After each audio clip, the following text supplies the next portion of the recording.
We know that Google is tracking us. We agree to it when we set up our phones. So we wanted to figure out what exactly Google is learning about us throughout the day. So here's what we're going to do. We have two identical phones. The only difference between these two phones is this one is in airplane mode. Both of the phones lack a SIM card, and they haven't been set up to access any Wi-Fi networks. So for all intents and purposes, these phones have no connection to a data network. We're going to keep them with us throughout the day. And while I travel around D.C., we're going to figure out just what Google is finding out about me. Our first stop, Sim's convenience store, just outside our Fox bureau, for a quick coffee.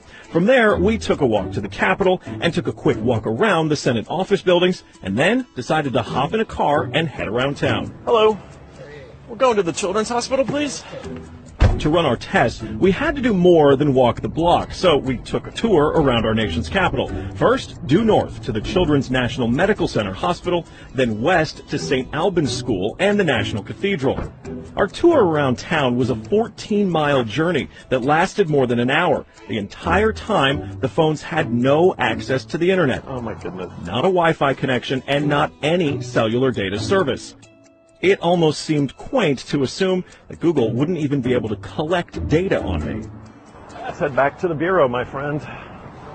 Oh, that church is beautiful. Google's business model is simple. Collect data on its users and then use that data to sell targeted ads. It's a business model called surveillance capitalism. But does that critical data collection work even when your phones aren't connected? So we're back here at our Fox bureau in D.C., and we've got both of our phones exactly how we left with them. The only difference, really, I snapped a couple of bad selfies at the National Cathedral. But otherwise, they have stayed in my pocket for the entire day. So let's find out what they know. This is our man-in-the-middle device. It's basically a Wi-Fi network that these phones are going to connect to once we turn their Wi-Fi on. It's going to pass data through it on the way to Google. But on the way, we're actually going to get a copy of the same data that Google's going to get. We'll be able to decrypt it and then find out where we've been throughout the day.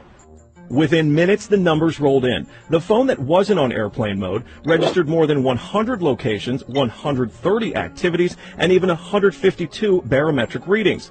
As soon as it hooked up to our Wi-Fi, it transmitted 300 kilobytes of data straight to Google.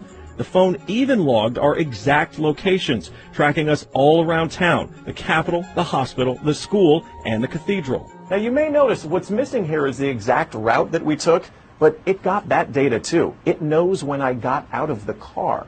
The metadata has a time log down to the very second, tracking everything when they think that you're walking, riding, and yes, even getting out of the car. Okay, so you're thinking, this isn't a big deal. I'll just put my phone in airplane mode. Yeah, we thought of that too. This is the other phone that we had with us that no SIM card also remained in airplane mode the entire time.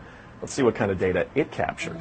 The phone with airplane mode activated actually logged more locations and activities than the other phone, and it also transferred hundreds of kilobytes of data to Google as soon as it was activated. The only thing that's missing from this map is our stop at the Children's Hospital, but it still knows we were there. There it is. Exiting vehicle, 100% accuracy. Through complicated user agreements and free software, Google gets users to sign away their privacy for nothing. They're even following you in the places that most people would expect total privacy: government buildings, a children's hospital, a private school, a church.